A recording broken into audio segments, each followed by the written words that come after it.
અમરેલી જિલ્લાથી મહત્વના સમાચાર સામે આવી રહ્યા છે। અમરેલી જિલ્લાના દરિયાઈ સીમા પરથી મોટા સમાચાર સામે આવી રહ્યા છે। જાફરાબાદથી 18 નોટિકલ માઇલ દૂર મધ્ય દરિયામાં ભારે પવન સાથે તોફાની વરસાદે સ્વરૂપ ધારણ કર્યું હતું। જાફરાબાદ અને રાજપરાની બે બોટ દરિયામાં ડૂબી ગઈ હતી।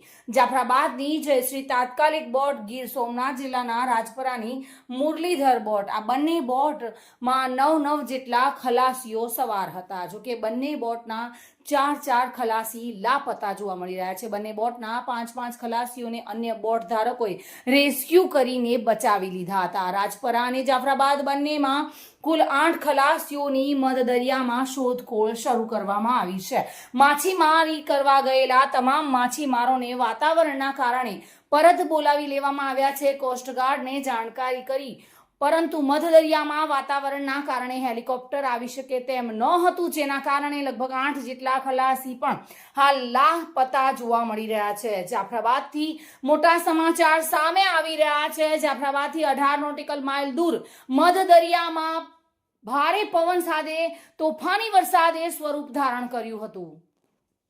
જોકે હાલ આ ખલાસીઓની શોધખોળ ચાલુ છે। બાબુભાઈ વાઢેર સાથે bureau report, today Gujarati news.